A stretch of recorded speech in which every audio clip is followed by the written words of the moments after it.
نحمده ونصلي على رسوله الكريم اما بعد بسم الله الرحمن الرحیم. زما ډېر زیات معزز مسلمانانو، زموږ د درس چې نن کومه موضوع ده نو هغه واجب دی.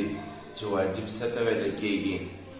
واجب هغه عمل ته ویل کېږي چې هغه د قرآن او د حدیث نه ثابت وي، د فرضو په شان، خو په هغې کې په رایه کې اختلافات وي. فرض هغه عمل دی چې په هغې کې د چا اختلاف نه وي. لکه اوس مثال په طور کې د الله طرف نه د فرض لمونځ حکم راغلی چې 5 لمونځونه فرض دي، نو په هغې کې بیا څوک اختلاف نشي کولی چې یاره 4 دي، 3 دي، یا 6 دي، یا 7 دي.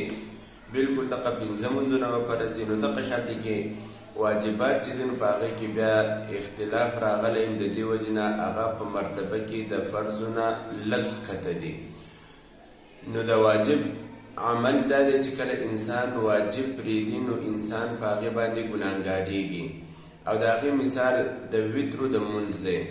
وتر چې دی نو هغه په مسلمان باندې واجب دی. نو په دې کې اختلاف دا دی چې اوس په دې کې احناف علما چې دی نو هغه وتر چې کوي نو هغوی وایي چې 3 رکعته وتر به کې، او کم اهل حدیث چې دی امام شافعي رحمه الله هغه فرمایي چې وتر چې کوي نو هغه 1 رکعت هم کولی شي، 3 هم کولی شي، دغه شان 15 هم کولی شي.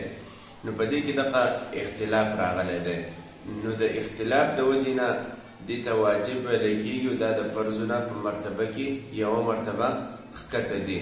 نو فرض چې دی نو هغه د الله تبارک وتعالی هغه حکم دی چې کوم دلیل قطعي دی، او واجب چې دی نو هغه د دلیل ظني نه ثابتېږي چې انسان به په هغې باندې عمل کوي. قصدن عمدن چې کله یو انسان فرض پرېږدي نو دی د الله تعالی په نزد باندې ډېر ګناهګار دی. خو چې کله انسان د فرضو نه انکار کوي نو دی پې کفر ته رسي.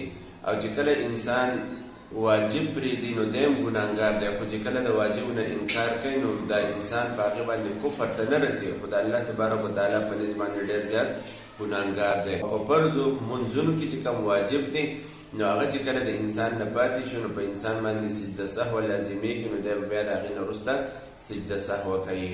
نو فرض عمل پرېښودل په دې باندې انسان ډېر ګناهګارېږي، او په واجب باندې انسان لږ ګناهګارېږي، خو په انکار باندې انسان کفر ته نه رسي.